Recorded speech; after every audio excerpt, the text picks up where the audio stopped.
பொதுவா நாம சாப்பிட்ற உணவுல கருவேப்பிலை இருந்ததுன்னா முதல்ல அதை வெளில தூக்கி போட்டுட்டு தான் அந்த உணவையே சாப்பிடுவோம். ஆனா அந்த கருவேப்பிலையில உள்ள சத்துக்கள் பத்தி உங்களுக்கு தெரிஞ்சதுன்னா நீங்க கண்டிப்பா கருவேப்பிலைய சாப்பிடுவீங்க. 3 மாதம் வெறும் வயிற்றுல கருவேப்பிலைய சாப்பிட்டா என்னென்ன நன்மைகள் கிடைக்கும் அப்படிங்கிறத இப்ப பார்க்கலாம். தொடர்ந்து இந்த வீடியோவை பார்க்கறதுக்கு முன்னாடி எங்க சேனலை சப்ஸ்கிரைப் செய்ய மறந்துடாதீங்க.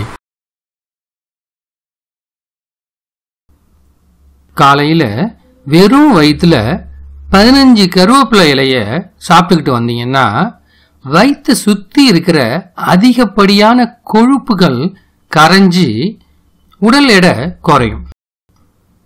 இரத்த சோகை இருக்கிறவங்க காலையில ஒரு பேரிச்சம்பழத்தோட கொஞ்சம் கருவேப்பிலைய சாப்பிட்டுக்கிட்டு வந்தா உடம்புல இரத்த சிவப்பணுக்களோட அளவு அதிகரிச்சு இரத்த சோகை நீங்கும். சர்க்கரை நோயினால பாதிக்கப்படுறவங்க தினமும் காலையில கருவேப்பிலைய பச்சையா சாப்பிட்டுக்கிட்டு வந்தா ரத்தத்தில் இருக்கிற சர்க்கரையோட அளவு சீராக இருக்கும். கருவேப்பிலை உடம்புல தேங்கி இருக்கிற கெட்ட கொழுப்புகளை கரைக்கிறதோட நல்ல கொழுப்புகளை அதிகரிச்சு இதய நோய், அப்புறம் பெருந்தமனி தடிப்பு இது போன்ற பிரச்சனையிலிருந்து நமக்கு பாதுகாப்பு தரும். நீண்ட நாள் செரிமான பிரச்சனையினால அவஸ்தைப்படுறவங்க அதிகாலையில வெறும் வயிற்றுல ஒரு 15 கருவேப்பிலைய மென்னு சாப்பிட்டா போதும், செரிமான பிரச்சனையெல்லாம் காணா போயிடும். கருவேப்பிலைய தினமும் சாப்பிட்டுக்கிட்டு வந்தா முடியோட வளர்ச்சியில நல்ல மாற்றத்தை காண முடியும். முடி நல்லா கருமையா இருக்கும். சளி பிரச்சனையிலேருந்து நிவாரணம் பெறணும்னா 1 டீஸ்பூன் கருவேப்பிலை பொடிய தேன் கலந்து தினமும் 2 வேளை சாப்பிட்டுக்கிட்டு வந்தீங்கன்னா உடம்புல தேங்கி இருக்கிற சளியெல்லாம் முறிஞ்சு வெளியே வந்துடும்.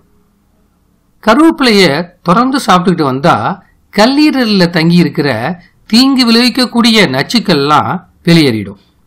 மேலும் கருவேப்பிலையில் உள்ள வைட்டமின் ஏ, அப்புறம் சி இதெல்லாம் கல்லீரலை பாதுகாப்பதோடு சீராக செயல்படவும் வைக்குது.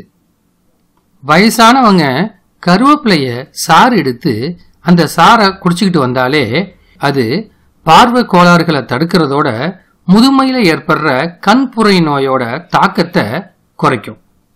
மலச்சிக்கலால ஆசைப்பட்டுக்கிட்டு இருக்கிறவங்க 4-5 நாட்கள் கொஞ்சம் கருவேப்பிலைய வெயில் நிழல்ல உலர்த்தி பொடி செஞ்சு வச்சுக்கணும். அதுலேருந்து 1 டீஸ்பூன் கருவேப்பிலை பொடியோட தேனை கலந்து சாப்பிடணும். இப்படி தினமும் 2-3 முறை சாப்பிட்டுக்கிட்டு வந்தா மலச்சிக்கல்லேருந்து உடனே நிவாரணம் கிடைக்கும். கர்ப்பிணிகளுக்கு காலையில கொஞ்சம் சோர்வா இருக்கும்.